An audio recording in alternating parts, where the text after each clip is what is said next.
1 Peter chapter 2. Hello and welcome to Some Assembly Required, our podcast here at Wainfleet BIC Church, where we discuss life through the lens of our Anabaptist roots. My name is Julie Adams, and I'm joined by Pastor Renee Kiewit. Hello, hello. Welcome back, Pastor Renee. Thanks for having me. Yes, as we continue on in our study in 1st and 2nd Peter, which is two books of the Bible, as we learned last week, were not written by Peter, dictated by Peter, written by Silas or Silvius.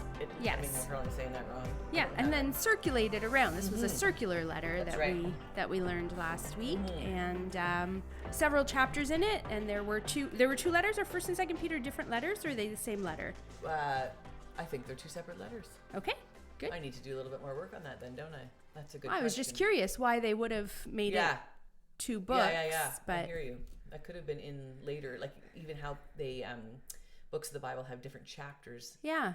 They were not chaptered when they were written. Yeah. Typically. So it could be something that happened sort of a couple hundred years later. I'm gonna figure that out. Yeah. Ask me that later, like when we hit when we hit 2nd Peter.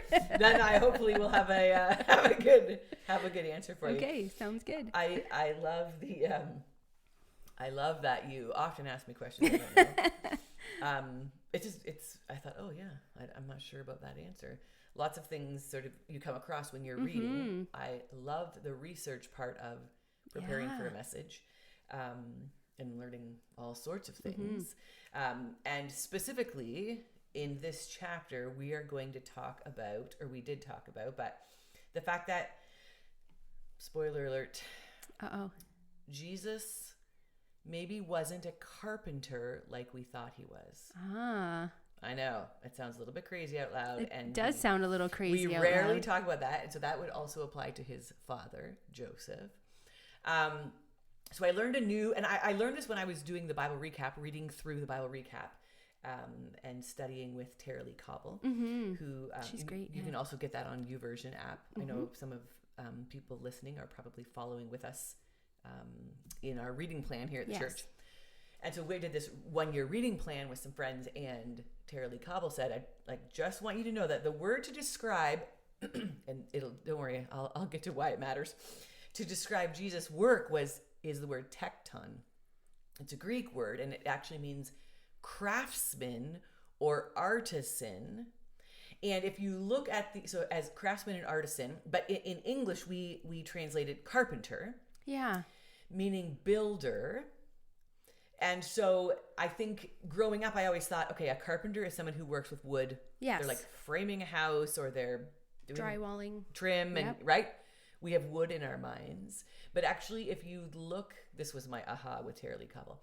If you look at architecture in biblical times, most of what they built with was stone. Was stone.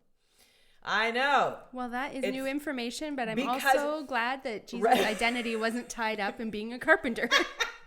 So, with that in mind, Jesus was probably most often using stone or block. So he was probably more so a stonemason than what we think about a wood carpenter, like a carpenter working with wood. So if you think, and so maybe more in a general sense, builder. Yes, there's wood. Yeah. There's olive trees or olive groves, but much of the housing architecture in the Middle East is stone, block, marble. Yeah. And so that kind of opens our eyes to this sort of Jesus, because the metaphors used in Peter, the rock, is all about the rock and our firm foundation. And so so chapter 2 talks about Jesus as our cornerstone. Jesus, the cornerstone. So that image of a stone is important. Yeah. And so that's why I sort of worked us backwards from introducing this new word, tekton. And I'm not Greek, so I'm certain this is not how you say it. But what it means ultimately is describing Jesus as stone, stonemason but a builder for sure. Yeah. And then so we have this picture in our minds of Jesus the stonemason, Jesus the builder. And then we get the imagery and the metaphors in chapter 2 about Jesus being the living stone. And stones are clearly That's kind of I was going to say, but, yeah.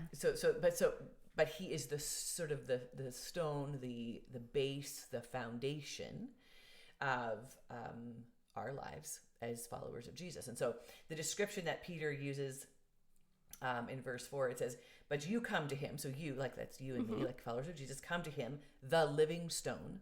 That's who Jesus is. Rejected by humans, but chosen by God and precious to him.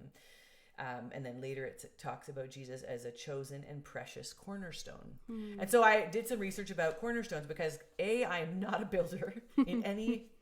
I mean, I can nail a few things together with a piece of wood, but nothing about. So you're pretty handy, I would say. You're not, you know.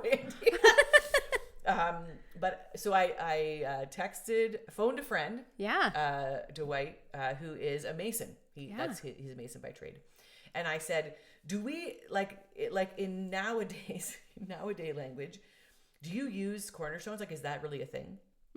And he said, well, yes. After he stopped laughing at you? Well, no, probably. I don't know. Thankfully, I texted him, so I couldn't tell what he was saying. I told him why I was asking. But he talked about, it's called building a lead. Oh. Building a lead, or the cornerstone. And so whether you're using a brick or a block or a stone, the person that is building the corners has to be skilled and trustworthy, because the rest of the house is dependent on whether or not that lead stone is built square or in plumb. You don't want it out of plumb, because then the rest of the building. And so thinking about building a wall, if your foundation is poor, it's going to crumble. You're not going to have this firm foundation. Peter is reminding the churches in Asia Minor, throughout Asia Minor, that our foundation has to be this firm foundation in Jesus. And so he refers to him in language that would have made sense to lots of people who were builders as the cornerstone or as the lead stone, maybe in the language that is used today. And so the reason that matters is because if you have, and we'll go to the parable in Matthew. I mean, everyone as a child, we knew the parable of the house built on the rock. Yes. And the house built on the sand. In fact, there's even a song I was going to say there's a song. Julie, we continue to do that. There is a song about that, because when storms of life come and our house is built on the rock, we can withstand the storms. But the house on the sand, it collapses. It doesn't have a firm foundation. Splat. Exactly. And so Peter is trying to say to all of the people in these churches, and he's saying it to us today, you're going to face persecution. We talked about this last week. Just by living as a follower of Jesus in the world, there will be pushback. Yes. We see that all the time. This is not new information, even though I think sometimes I'm surprised by it. Then I think, why am I surprised by this? Yes. because it's not comfortable and I don't want it. Yeah. So Peter's trying to say, you need to build your life on this firm foundation. You need to build your life on Jesus, the cornerstone, the rock. And when we do, we are able to face the persecution. And so that's what Peter is saying to these churches. You know, this is how we manage. This is how we live out our faith socially. So we talked about living our faith out like the spiritual foundation allows us to live holy lives in society, in culture, in whatever context we find our day-to-day lives. Exactly. Yeah, exactly. And so starting with that as our foundation allows us to withstand all sorts of criticism, uncomfortableness. I don't mean it takes it away, but we are not crumbled by it. We are not crumbled under the pressure or under the name calling or under the loss of business. Because sometimes all of those things can happen to people when they stand up for what they believe. It doesn't just totally take us down. And so Peter is saying, build your life on this firm foundation. Remember who Jesus is. Remember that he saved you. And remember that not everybody, Jesus is also the stone the builders rejected, this passage talks about. Yeah. Not everybody is for Jesus. You know, if anyone should have been able to compel anyone, you know, it would have been Jesus. And people were against him when he was physically here walking on the earth. And so on some level, I suppose we should not be surprise when people are not for us. They weren't for Jesus either. Yeah. So Peter just is reiterating this, this notion of firm foundation, this notion that Jesus is the rock. And who are we then because Jesus is the rock? Who are you and I? Well, we are like living stones. So Jesus is called the living stone. Mm-hmm. You and I are called like the living stone, because we are not him, but we are becoming like Christ, or yes, emulating him. Exactly. Yeah. And as we continue to grow in holiness, or as we continue to grow in our relationship with Jesus, we will grow more and more like Christ. We will look more and more like him. We will respond more and more like him. We will talk more and more like him, right? Yeah. And so where we have our foundation, everything goes out from there. So I picture this like this, a house, this corner. Okay, picturing construction on a house, guys. Just imagine it. But everything that goes out from there is strong if that corner piece is strong. So that's what Dwight was saying. Like if you have to trust the person who puts the lead down. Yeah. Because if you don't, the whole house. It's like a trajectory, right? If you're just a little bit off course, when you're going somewhere, you keep drifting, and pretty soon you're not good, exactly. Right? It's bad. You're way off course. Yeah. And so I liked that sort of image of Jesus as the cornerstone. He's sort of the foundation, our firm foundation. And we can withstand harshness in life and difficulty in life and pain in life. And we can do that because we have this firm foundation.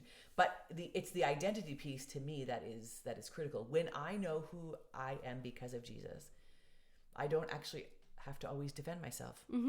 I don't have to always fight for my position. I don't have to, go out and yell at people and say, well, you're wrong and blah, blah. If I can be solidly firm in who Jesus says I am, it allows me to live differently. Now, I'm not saying that because I'm good at it all the time. I'm just saying this is how it is. So Jesus calls us, Peter writes that we are chosen people, we are a royal priesthood, a holy nation, we are God's special possessions. Like, if we could just grasp all of these pieces of our identity, it will help us to continue to live holy lives in the world. Because that's the second half of this chapter. How do we live holy lives in the world where the how world... indeed, yeah. Oh yeah, how indeed. Because it is tricky and it's difficult.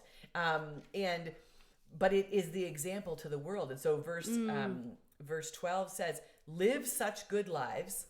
This is to followers of Jesus. Live such good lives that pagans, or people who do not know Jesus yet, live such good lives around them that though they accuse you of wrongdoing, they will see what you're doing properly and right, and they will glorify God.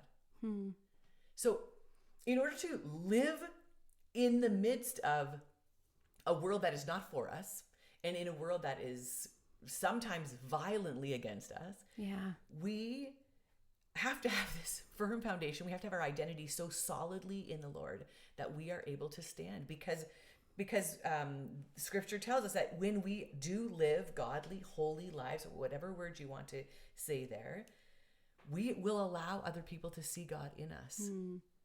And that is a beautiful and holy pressure. Yes. It's a beautiful picture, but it also is, it's difficult, but it matters how we live our lives out loud. Yes, we have this relationship with Jesus. Yes, we can, and I'm like, chapter 1 is just the beautiful grace of God to save us. I mean, it's powerful, but it's not just to save us so that we can go to heaven later. No, that is part of it, but that's not only it. It's saved us so that we can live holy lives now. So that other people can see Jesus in us, so that they can glorify God, not so that they can think, oh wow, Renee and Julie, they're really great, good people. It's so that they will glorify God. And so it's tough. I mean, we are recording today, and there are a lot of things going on in social media and in the world that is horrible and vile. There is evil all around the world. All around the world, there is war. People are dying. People are being oppressed. What does it mean to live a holy life right now? In our little world here in Wainfleet, but also in the whole world as citizens of heaven. What does it mean to stand firm in our faith What does that look like to love people deeply? That was sort of the end section of chapter 1. That holy living is loving people deeply. What does that look like? How can we be part of that? And it's hard. Yes, you know, it is. my version of love people deeply might mean that I'm not going to say things out loud and write things on social media. Yep. But somebody might think that's not loving people at all. Somebody might think, well, you're not doing enough. You need to spread the message, yeah. And so you need to talk to the Lord about how he is compelling each one of us. And we each have different sort of circles that we run in different contexts.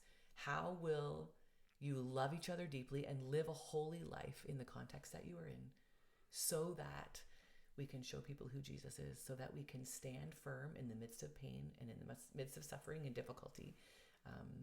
How can we stand firm? And so we have to just have our lives so solidly focused on Jesus. We have to understand our identity in Jesus. Yep.